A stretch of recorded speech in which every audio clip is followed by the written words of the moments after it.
오늘 하나님 말씀은 고린도후서 4장 1절에서 15절까지 말씀 교독합니다. 신약성경 289쪽에 있습니다.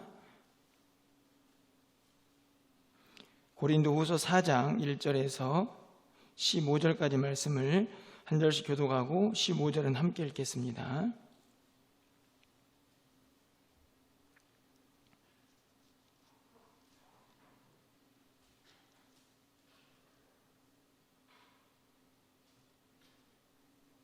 그러므로 우리가 이 직분을 받아 긍휼하심을 입은 대로 낙심하지 아니하고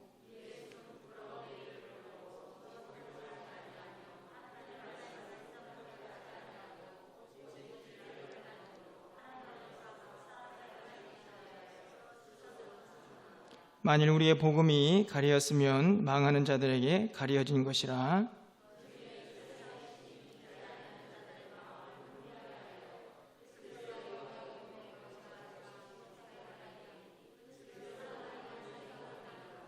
우리는 우리를 전파하는 것이 아니라 오직 그리스도 예수의 주되신 것과 또 예수를 위하여 우리가 너희 종된 것을 전파함이라.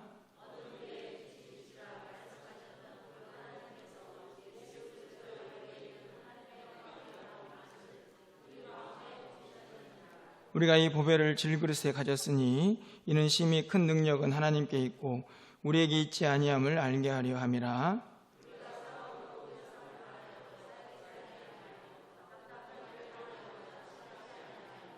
박해를 받아도 버림받지 아니하며 거꾸로 들임을 당하여도 망하지 아니하고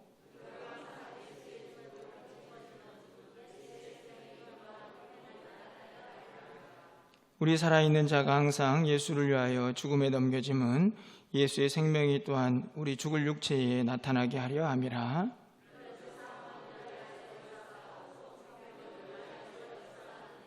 기록된 바 내가 믿었으므로 말하였다 한 것 같이 우리가 같은 믿음의 마음을 가졌으니 우리도 믿었으므로 또한 말하노라.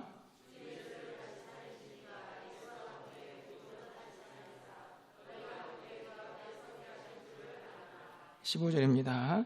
이는 모든 것이 너희를 위함이니 많은 사람의 감사로 말미암아 은혜가 더하여 넘쳐서 하나님께 영광을 돌리게 하려 함이라. 아멘. 할렐루야. 네, 오늘도 비가 오지만 또 수요예배에 참여한 우리 모든 분들께 하나님의 은혜가 충만하기를 축원합니다. 고린도 후서를 계속 살펴보고 있습니다. 말씀을 좀 준비하면서 늘 간직하는 마음이지만 하나님의 말씀이 이런 시간들을 통해서 우리 성도님들에게 조금 더 쉽게 다가갔으면 좋겠다 하는 생각을 가지고 이 말씀을 준비하고 있습니다. 다른 때는 말씀을 선포하는 위주로 말씀을 전한다고 하면 수요 예배 때는 좀 성경 공부를 한다는 마음으로 함께 좀 말씀을 살펴보고 있는데요. 지난 시간까지는 이 3장의 말씀을 통해서 바울이 새 언약의 일꾼이 되고 옛 언약인 모세와 율법으로 대표되는 그 영광보다도 이 새 언약의 영광이 얼마나 더 크고 위대한 것인가 하는 것에 대해서 함께 살펴보았습니다. 오늘 우리가 읽은 4장은 크게 좀 세 부분으로 나눌 수 있지 않을까 생각을 합니다. 먼저 1절부터 6절까지는 바울이 자신의 직분에 대해서 한 번 더 변화하는 그런 말씀이 기록되어 있고, 또 7절부터 18절까지 말씀에는 그렇게 복음을 전할 때에 당하는 고난과 영광에 대해서 설명을 하고 있습니다. 저는 오늘 이 본문을 오늘은 15절까지만 살펴보고 다음 주에 16절부터 5장 10절까지의 말씀으로 확대를 시켜서 그 가운데 있는 죽음과 심판에 대한 말씀으로 그렇게 세 부분으로 좀 나누어서 말씀을 생각해 보려고 합니다. 오늘은 첫 번째 시간으로 15절까지 말씀을 좀 살펴보려고 하는데요. 오늘 이 4장의 말씀을 살펴보면서 크게 이 세 번 낙심하지 아니한다라는 이 바울의 고백을 중심으로 좀 말씀을 살펴보면 조금 더 이해가 쉽지 않을까 생각하게 됩니다. 1절 말씀을 가서 보시면 끝부분에 낙심하지 아니한다 이렇게 기록이 되어 있고, 또 8절 말씀에 가 보아도 낙심하지 아니하며라고 기록이 되어 있죠. 그리고 16절에 가서 보시면 우리가 낙심하지 아니하노니라고 기록이 되어 있습니다. 바울은 거듭해서 3번씩 나는 낙심하지 않는다, 우리는 낙심하지 않는다 라고 고백을 하고 있는데, 왜 낙심하지 않을 수 있는지, 바울은 무엇을 근거로 이런 말씀을 펼쳐가고 있는지를 함께 좀 오늘 살펴보려고 합니다. 가장 먼저요, 우리 1절부터 6절까지 말씀을 좀 살펴보려고 하는데요, 우리 1절, 바울이 첫 번째로 낙심하지 않는 이유를 함께 좀 살펴보려고 합니다. 우리 1절 말씀을 함께 읽겠습니다. 그러므로 우리가 이 직분을 받아 국률하심을 입은 대로 낙심하지 아니하고. 이 직분은 바울이 받은 새 언약의 일꾼으로서의 사도의 직분이라고 말할 수가 있습니다. 그것을 자기가 받고 싶어서, 자기가 떼써서 받은 것이 아니고 하나님의 국률과 자비하심을 근거로 해서 그 직분을 받게 되었다라고 이야기를 하는 것이죠. 그 직분을 감당하면서 결코 쉬운 일만은 있었던 것은 아닐 것입니다. 낙심하고 힘든 일도 있었겠지만 바울은 1절에서 나는 이 직분을 감당하면서도 낙심하지 않았다, 이렇게 기록을 하고 있습니다. 바울에게 힘든 일이 무엇이었을까 좀 생각해 보면, 바울을 낙심하게 할 수 있었던 이유들을 생각해 보면 아마도 2절이 그 내용을 전하고 있지 않나 생각합니다. 2절 말씀을 보시면 제가 읽어드립니다. 이에 숨은 부끄러움의 일을 버리고 속임으로 행하지 아니하며 하나님의 말씀을 혼잡하게 하지 아니하고 오직 진리를 나타내므로 하나님 앞에서 각 사람의 양심에 대하여 스스로 추천하노라. 바울은요, 또 스스로를 추천하고 있습니다. 이 추천한다는 말을 우리가 3장 1절에서도 자천한다, 추천서, 이런 말 혹시 기억이 나십니까? 바울이 스스로 양심에 따라서 자신을 또 추천하는, 스스로를 이렇게 추천해야만 하는 이유, 그것은 바로 2절 상반절에 있는 이 고린도 교회 성도들의 오해 때문이라고 생각합니다. 오늘 2절 말씀에 보면 숨은 부끄러움의 일을 버리고 속임으로 행하지 아니하고 하나님의 말씀을 혼잡하게 하지 아니하였다라고 바울이 자신을 변호하고 있는 이유는 고린도 교회 성도들이 그렇게 바울을 오해했던 것이라고 생각합니다. 부끄러운 일을 하고 속임으로 행하고 오히려 말씀을 번잡하게 했던 바울이라고 고린도 교회 성도들이 오해를 했다는 것이죠. 바울은 그런 상황 속에서 충분히 낙심할 수도 있었지만 자기 스스로를 추천하면서 결코 나는 낙심하지 않는다라고 고백을 하고 있는 것입니다. 바울을 좀 생각해 보면 이런 오해와 비난이 얼마나 자신을 힘들게 했을까 생각해 볼 수 있습니다. 복음을 전하는 것도 쉽지 않은 일인데 복음을 전한 그 결과물이 계속해서 누군가에게 오해를 받고 비난을 당할 때에 그 마음이 얼마나 답답했겠습니까? 하지만 바울은 그것으로 자신을 낙심시키지는 않겠다고 분명하게 선언하고 있습니다. 바울이 복음을 전할 때에 이런저런 사람들의 반응이 나타났던 그런 결과가 오늘 3절과 4절에 기록이 되어 있습니다. 4절 말씀을 가서 보시면 그 중에 이 세상의 신이 믿지 아니하는 자들의 마음을 혼미하게 하여 그리스도의 영광의 복음의 광채가 비치지 못하게 함이니 그리스도는 하나님의 형상이니라. 그렇게 열심히 복음을 전했는데 그 복음을 전한 다음에도 사람들이 예수를 믿지 않고 그들의 마음이 가려졌다라고 그렇게 기록을 합니다. 세상의 시인, 이 말은 바로 그들의 그 마음을 가려버린 이 사탄의 조장이라고 말할 수가 있습니다. 이 세상의 신이 믿지 않는 자들의 마음을 혼미하게 하여, 이 혼미하게 했다는 말은 그들의 마음을 가렸다는 것이죠. 그래서 어떤 일이 벌어집니까? 그리스도의 영광의 복음의 광채가 비치지 못하게 합니다. 다시 말하면 그들의 마음을 혼미하게 해서 그들이 예수 그리스도를 영접하지 못하게 하는 결과가 나타나게 되는 것입니다. 열심히 복음을 전했지만 이 사탄이 그들의 마음을 가려서 그 복음의 광채가 그들 가운데 비춰지지 않게 되는 경우도 있었음을 바울이 고백하고 있는 것이죠. 어찌 보면 또 다른 어려움이 아니었을까 생각합니다. 복음을 전해서 복음을 받아들인 사람들도 바울을 오해하고 비난합니다. 열심히 복음을 전했지만 또 그들 가운데에서는 사탄이 그들의 마음을 혼미하게 해서 복음의 빛 안으로 들어오지 못하는 자들도 있었습니다. 사실 우리도 그렇지 않습니까? 열심히 최선을 다해서 말씀을 전하는데도 불구하고 예수를 믿지 않고 거부하는 사람들이 많을 때 우리는 때로 낙심하기도 하는 것이지요. 그런 상황 속에서 바울은 자신이 도대체 무엇을 붙잡고 그렇게 복음을 전하고 있었는가 하는 것을 분명하게 5절과 6절에서 설명을 합니다. 5절 말씀을 가서 보시면 우리는 우리를 전파하는 것이 아니라 오직 그리스도 예수의 주 되신 것과 또 예수를 위하여 우리가 너희 종된 것을 전파함이라. 바울이 전하는 것은 예수님이 우리의 구주다 라는 사실, 그리고 그것을 전하기 위해서 이 성도들을 위하여 아낌없이 종이 될 수 있는 자신의 모습들을 전파하고 있습니다. 뿐만 아니라 오늘 6절 말씀을 보면 이렇게 기록이 되어 있는데요, 우리 6절은 함께 좀 읽어보도록 하겠습니다. 어두운 데에 빛이 비치라 말씀하셨던 그 하나님께서 예수 그리스도의 얼굴에 있는 하나님의 영광을 아는 빛을 우리 마음에 비추셨느니라. 어두운 데에 빛이 있으라, 빛이 비치라 말씀하셨던 그 하나님, 이 하나님은 우리가 창세기 하나님으로 생각해 볼 수 있습니다. 하나님께서 어둠과 혼돈이 있는 그곳에 빛이 있으라 말씀하시며 빛과 또 질서를 부여하셨지요.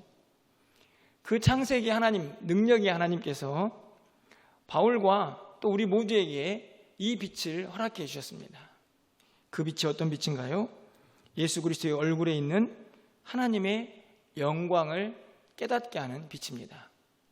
이 말을 좀 어려운 말로 하면 성령의 조명이다, 이렇게 말씀을 드릴 수 있습니다. 하나님께서 믿는 자들의 마음속에 빛을 비춰주시는데 그 빛을 통해서 우리는 무엇을 깨닫느냐? 예수 그리스도 얼굴에 있는 하나님의 영광을 알게 됩니다. 예수 그리스도의 얼굴에 있는 하나님의 영광은 무엇일까요? 여러분 4절 후반절에 보시면 이렇게 기록이 되어 있죠.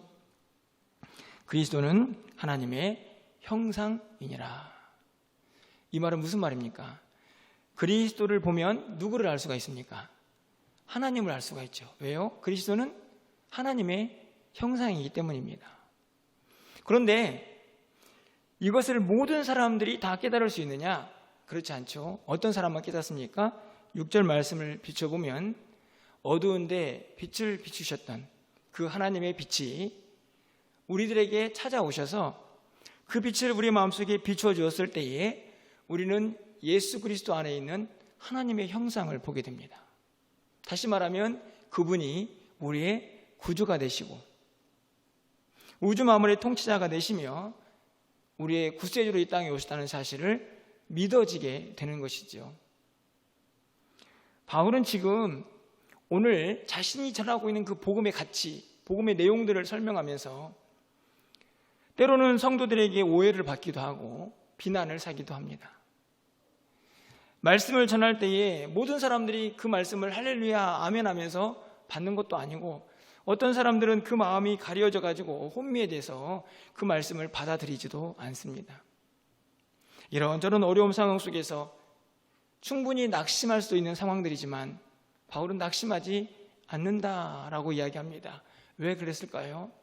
자신이 붙잡고 있는 그 복음, 예수 그리스도가 우리의 구주가 되심을, 그리고 성령의 그 조명하심으로 통해서 하나님이 비춰주신 그 빛을 통해서 예수님이 누구인가를 깨닫게 되었기 때문에 그 진리, 그 복음을 붙잡고 있는 바울 자신은 어떤 상황 속에서도 낙심할 수가 없었던 것이지요.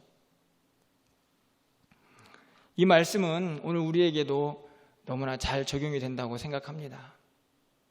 저뿐만 아니라 우리 모두는 이 세상을 살다 보면 이런저런 오해를 사기도 하고, 또 성도 간에도 또 이런저런 비난과 어려움 때문에 마음이 상처를 입기도 합니다. 뿐만 아니라 최선을 다해서 누군가에게 복음을 좀 전해보지만 그들의 마음이 열리지 않아서 때로는 힘들 때도 있습니다. 하지만 우리가 기억해야 할 것은 우리가 붙잡고 있는 그 복음이 진리라는 사실과, 내가 가지고 있는 이 복음이 모든 사람에게 다 주어지는 것이 아니고 하나님의 빛이 임한 사람들에게만 그 예수 그리스도의 얼굴에 있는 영광의 광채를 깨달을 수 있게 되어서 그 믿음을 간직하게 되었다는 사실을 절대로 잊지 말아야 한다는 것입니다. 그 복음의, 그 진리의 가치를 아는 사람은 어떤 상황 속에서도 낙심하지 않고 흔들리지 않고 믿음을 붙잡을 수 있다고 바울이 오늘 우리에게 가르쳐주고 있는 것이지요. 바울은 계속해서 7절 이하에서 자신이 낙심하지 않는 또 다른 이유를 설명을 합니다. 7절 말씀은 우리가 잘 알고 있는 말씀인데요, 우리 7절 말씀을 함께 좀 읽어보도록 하겠습니다. 우리가 이 보배를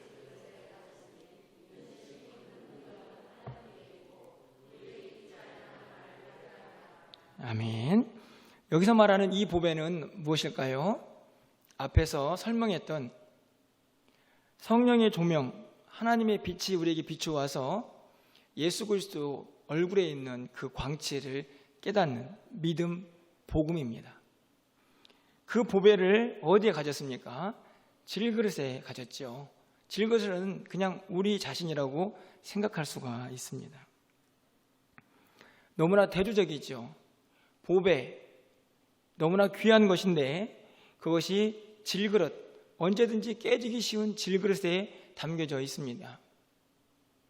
사실 보배니까 더 좋고 귀한 것에 담아져야 하는데요, 쉽게 말하면 질그릇이 아니고 깨지지 않는 찬란한 금그릇 같은 곳에 담겨져 있으면 얼마나 좋겠습니까? 그런데 이 보배가 질그릇에 담겨져 있습니다. 그 이유가 무엇일까요? 성경은 바로 이어서 7절 하반절에서 그 이유를 설명하죠. 이는 이 보배를 질그릇에 갖고 있는 이유는 심히 큰 능력은 하나님께 있고 우리에게 있지 아니함을 알게 하려 함이라. 우리 모두가 이 사실을 깨닫도록 하기 위해서 이 보배를 질그릇 같이 연약한 우리가 감당하고 끌어안고 있는 것입니다. 우리가 깨달아야 할 것이 무엇인가요? 이 심히 큰 능력이 하나님께 있고 우리에게 있지 않다는 사실. 이 말을 쉽게 하면 우리가 이 보배를 질그릇에 담고 있는, 우리같이 연약한 존재가 이 보배를 간직하고 있는 이유는 겸손하라는 말씀입니다. 이 보배가 나의 능력으로 얻어진 것도 아니고 하나님의 전적인 은혜로 그의 능력 안에서 우리에게 주어진 것이기 때문에 나 자신을 의지하지 말고 오직 그 능력만을 의지하며 이 보배를 간직하고 지켜내야 한다는 말씀이죠. 오늘 7절 말씀은 우리가 어떤 존재인가를 다시 한번 깨닫게 하고 그래서 어떤 모습으로 하나님 앞에 살아가야 할지를 설명합니다. 우리는 이 귀한 보배, 그 복음을 질그릇같이 연약한 우리가 간직하고 있습니다. 그래서 겸손하게 내 능력이 아니라 늘 하나님만을 의지하면서 그 복음을 지켜내야 한다는 말씀이죠. 그러면서 이 보배, 질그릇, 하나님의 능력, 이 차이를 분명하게 8절부터 9절 말씀에서 설명을 하고 있습니다. 그럼 8절 9절 말씀을 제가 읽어드릴 텐데요, 함께 좀 보도록 하겠습니다. 우리가 사방으로 우겨쌈을 당하여도 쌓이지 아니하며 답답한 일을 당하여도 낙심하지 아니하며 박해를 받아도 버림받지 아니하며 거꾸로짐을 당하여도 망하지 아니하고. 네 가지가 있습니다. 앞에 있는 네 가지는요, 우리가 질그릇이기 때문에 벌어지는 일들입니다. 자, 보시면 사방으로 우겨쌈을 당합니다.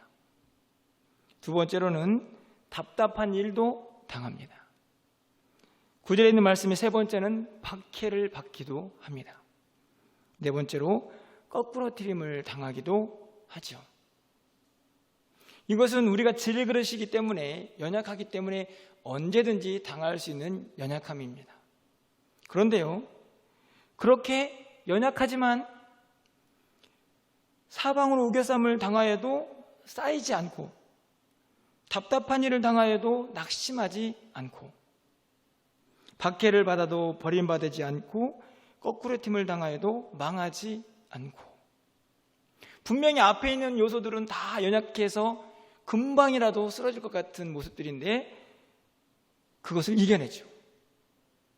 영어 성경에 보면, 죄송한데요, 뭐라고 되어 있냐면 but not, 이 문장을 계속 반복합니다. 무엇 하지만, 그러나 무엇 하지 않는다라는 말이죠. 우리는 연약해서요, 질그릇 같아서 사방으로 우겨싸움을 당하기도 하고, 답답한 일을 당하기도 하고, 박해를 받기도 하고, 거꾸로뜨림을 당하기도 하지만 절대로 쌓임을 당하거나 낙심하지도 않고, 그리고 버림받지도 않고 망하지도 않습니다. 왜 그럴까요?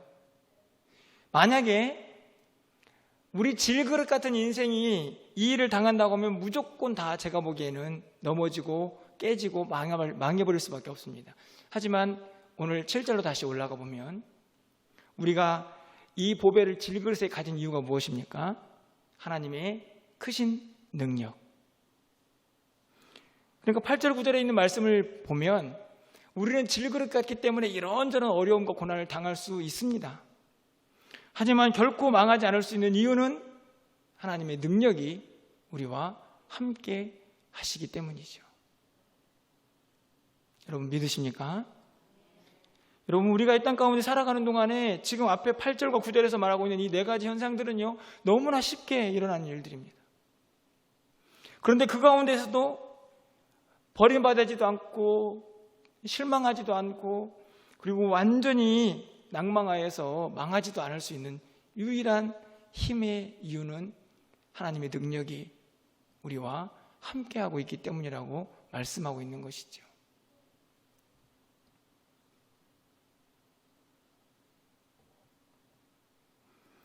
이 능력, 이 하나님의 거룩한 은혜와 능력을 믿고 아는 사람, 그 사람은 이 질그릇이 당할 수 있는 최고 어렵고 슬프고 아픈 그 일까지도 이겨낼 수가 있습니다.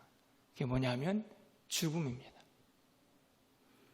연약한 우리가 경험할 수 있는 이 땅에서의 가장 크고 어려운 일, 그것은 죽음일 텐데요, 하나님의 능력을 의지하고 이 복음의 이 놀라운 능력을 붙잡고 있는 사람은 이 죽음을 초월할 수가 있습니다. 바로 10절부터 12절까지 말씀에서 분명히 그것을 드러냅니다. 10절 말씀을 가서 보시면요, 우리가 항상 예수의 죽음을 몸에 짊어짐은 예수의 생명이 또한 우리 몸에 나타나게 하려 함이라. 좀 어려운 말씀입니다. 예수의 죽음을 우리 몸에 짊어지다니요. 예수의 죽음을 우리가 어떻게 짊어질 수가 있습니까? 그런데 11절에서 이것을 바로 설명합니다. 여러분 11절 말씀을 좀 함께 볼까요? 11절 말씀을 함께 읽어보겠습니다. 우리가 살아있는 자가 항상 예수를 위하여 죽음에 넘겨짐은 예수의 생명이 또한 우리 죽을 육체에 나타나게 하려 함이라.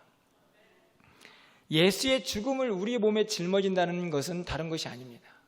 11절 말씀을 보면 예수를 위하여 죽을 수도 있는 자리에 나아갈 용기를 가진 자들, 그 복음을 위하여 죽을 수도 있습니다. 그 죽음을 두려워하지 않습니다. 그것이 바로 예수의 죽음을 몸에 짊어진 사람들의 모습입니다. 하나님의 능력이, 이 복음의 진리가 얼마나 크고 위대한지를 깨달은 사람은 우리 질그릇이 경험할 수 있는 가장 무섭고 두려운 그 죽음까지도 극복할 수가 있습니다. 그래서 예수를 위하여 언제든지 죽을 수 있다는, 그 고난에 마음껏 자기 자신을 던져놓을 수 있는 그 자리에 나아가는 것이죠. 그래서 그 죽음을 통하여 예수의 생명이 싹트는 은혜를 경험하고 싶어 합니다. 그래서 12절에 이렇게 말씀하는 것입니다. 그런즉 사망은 우리 안에 역사하고 생명은 너희 안에서 역사하느니라. 이 말씀 이해가 가십니까? 예수의 죽음을 우리 몸에 짊어지고 복음을 위해서, 예수를 위하여 언제든지 죽을 준비가 되어 있는 그 사람들을 통해서 생명의 복음이 증거됩니다. 그래서 죽어가는 그 사람들에게 생명이 살아나는 역사가 일어나죠. 그래서 사망은 우리 안에 있지만 그 죽음의 역사를 통해서 생명이 잉태되는 것입니다. 그것이 기독교입니다. 그것이 복음입니다. 여러분, 요한복음 12장 24절에서 예수님께서 이렇게 말씀하시죠. 하늘의 밀이 땅에 떨어져 죽어야만 많은 열매를 맺습니다. 죽어야만 생명이 잉태되죠. 예수님께서도 그렇게 사셨고, 오늘 그 복음의 능력을 깨달은 사람, 비록 질그릇 같지만 그 보배를 끌어안고 살아가는 사람은 그 죽음을 뛰어넘어서 그 고난의 현장 속에 자신을 집어던지며 그곳에서 생명의 잉태를 경험할 수 있는 사람이라고 바울이 고백하고 있는 것입니다. 그렇게 복음이 이 땅에 전해진 것이지요. 바울을 통하여 또 많은 하나님의 사람들을 통하여 복음이 여기까지 전파가 된 것입니다. 그들의 죽음을 통하여 생명이 싹트는 방식으로 말씀입니다. 저는 여기에서 아주 이상한 그림을 하나 떠올리게 됩니다. 여러분, 보통 우리가 기본적으로 상식적으로 생각해 보면 내 몸이 연약하다, 나는 질그릇이다 생각하면 어떤 반응이 일어납니까? 잘 갖고 와야죠. 애지중지하면서 어떻게 하면 깨지지 않을까 늘 조심해야 합니다. 그것이 질그릇의 연약한 자들의 특징일 수 있죠. 그런데 오늘 본문의 말씀을 보면 전혀 그런 모습이 그려지질 않습니다. 질그릇인데 비록 연약해서 언제 깨질지도 모르는 연약함이 있는 존재들인데 그 질그릇을 복음을 위하여 마음껏 던지고 사용하죠. 죽음도 불사하며 고난의 자리에 자기를 집어넣는, 겉으로 보기에는 질그릇이지만 그 안에 담겨져 있는 보배, 하나님의 능력의 역사가 그 질그릇을 무한정한 강한 그릇으로 만들어가고 있는 것입니다. 죽음도 초월해버리는 생명을 잉태하는 자들로 말씀이죠.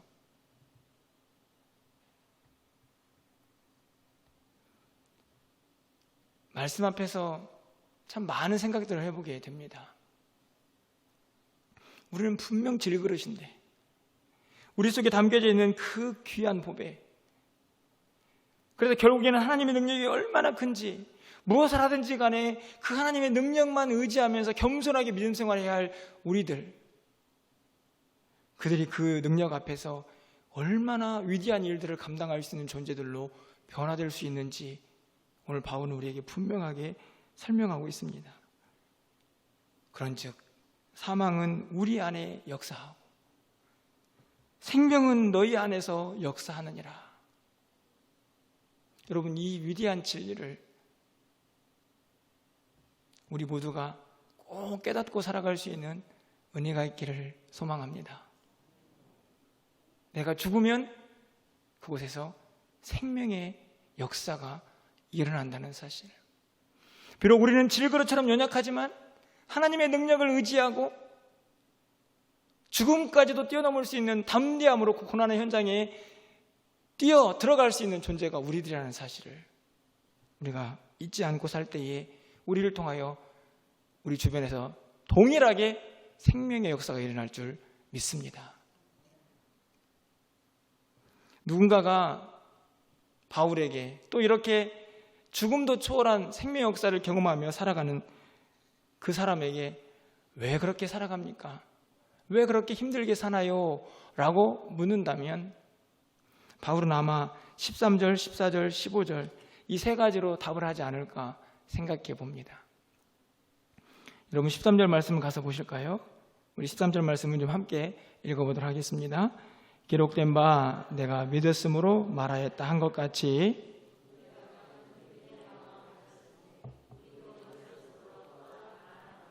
아멘.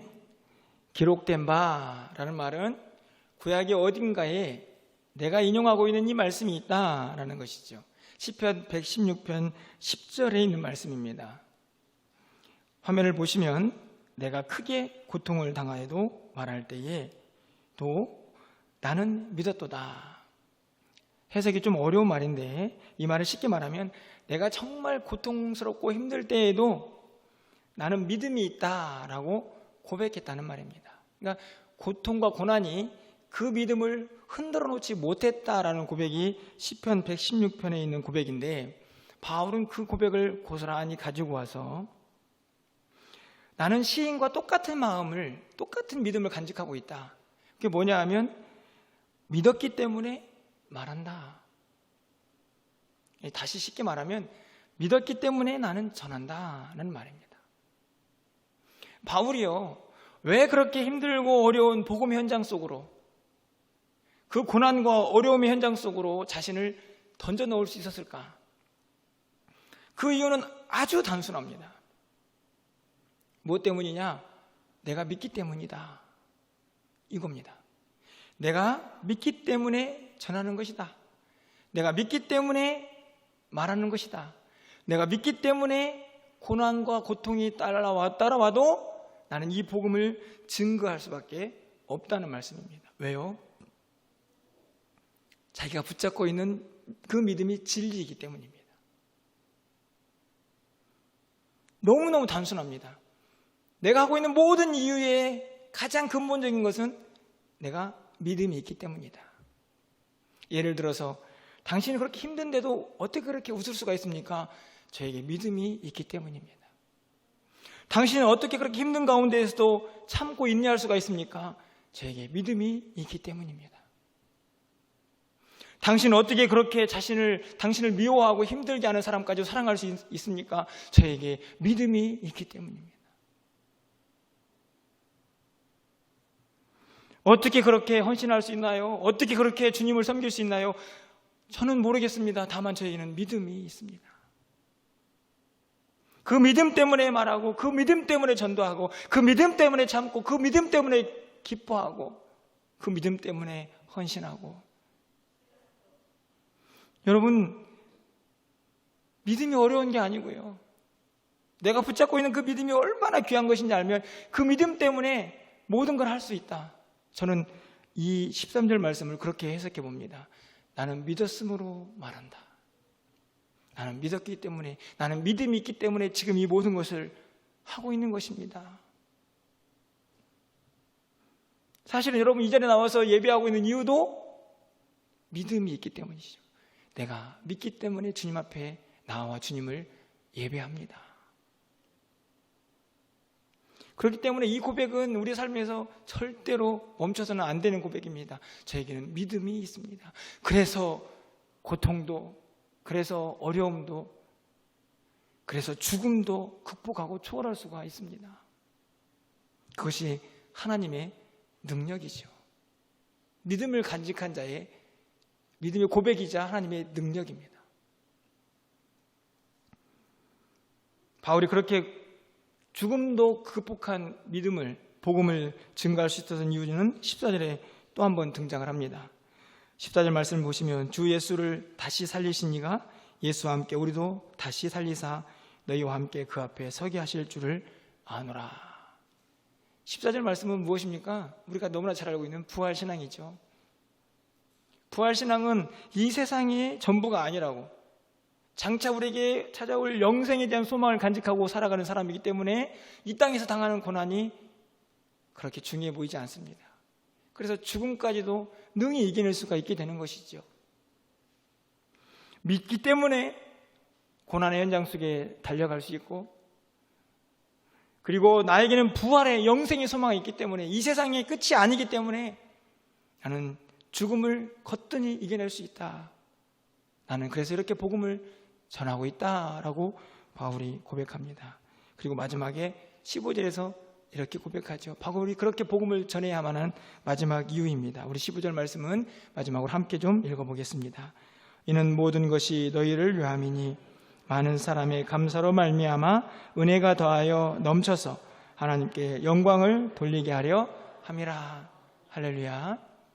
바울이 그토록 고통과 어려움 가운데서도 낙심하지 않고 복음을 전한 그 이유, 더 많은 사람들이 그 하나님의 은혜에 깊이 빠져들고 그 안에서 감사하며,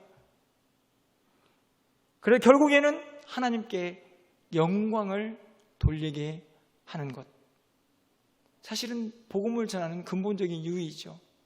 예수를 믿어서 결국에는 그 은혜를 깨닫고 감사가 넘쳐나며 결국에는 그 모든 사람들이 함께 하나님께 영광을 돌리는 그 일에 동참하도록 바울은 오늘도 쉬지 않고 복음을 전하고 있다고 고린도 교회 성도들에게 편지하고 있는 것입니다.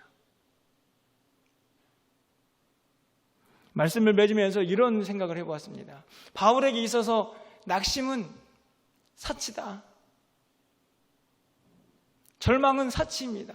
바울은 절망할 겨를이 없었어요. 바울은 낙심할 시간도 없었습니다. 왜요? 복음을 전해야 하니까. 그 하나님의 능력을 붙잡고, 비록 자기는 질그릇같이 연약하지만 그 안에 있는 보배가 너무나 소중해서 그것을 전하지 않고는 견딜 수 없는 그 믿음이 자신에게 있었기 때문에 이제는 그것을 말하지 않고는 견딜 수 없는 그 자리에 바울은 언제나 서 있어야 했습니다. 그러니 낙심할 겨를이 없었던 것이죠. 그래서 나는 낙심하지 않는다. 나는 절망하지 않는다.